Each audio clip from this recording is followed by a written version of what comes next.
Be ready. 5 seconds.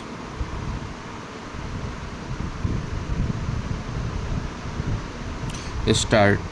In his statement before the police, he said that in the morning he, along with his two younger brothers, PW6 and the deceased, was sitting on the chabutra of their bathak in their village. When deceased proceeded for his house to bring the clothes for getting ready to go to Faridpur, where he was due to appear in the BA examination.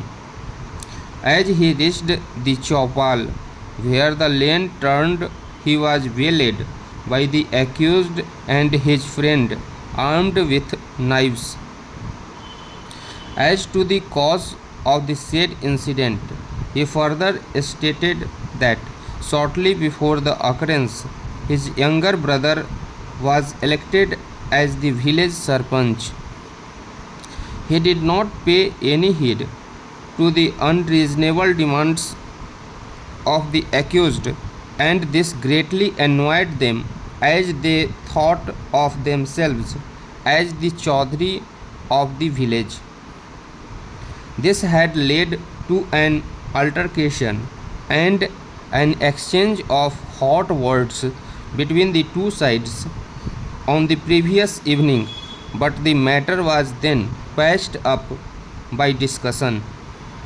He finally stated that the accused, in league with one another, had killed his brother by giving him knife and lathi blows.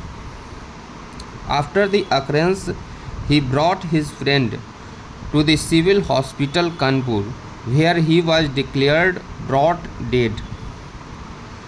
Dr. Kumar, PW3, who was in the hospital on duty, sent information in that regard to the SHO PS, whereupon PW8 came to the hospital and took down the statement of the appellant.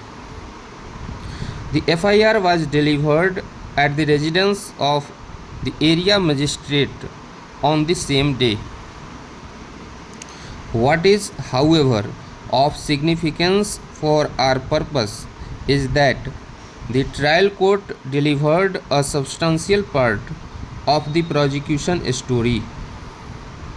The trial court did not accept the prosecution case that accused were present at the place of occurrence and accordingly directed their acquittal.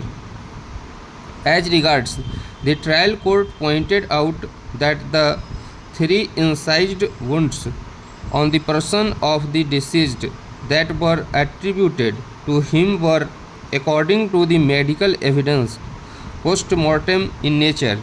That is to say, those 3 injuries were inflicted after he was already dead.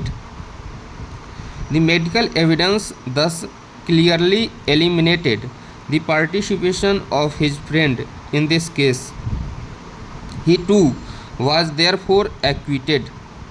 The acquittal of the 3 accused brought down the number of the remaining accused for the shared common intention with the appellant. Apparently, that was one of the reasons for their conviction, simply under section 323 of the Code of Criminal Procedure. Stop.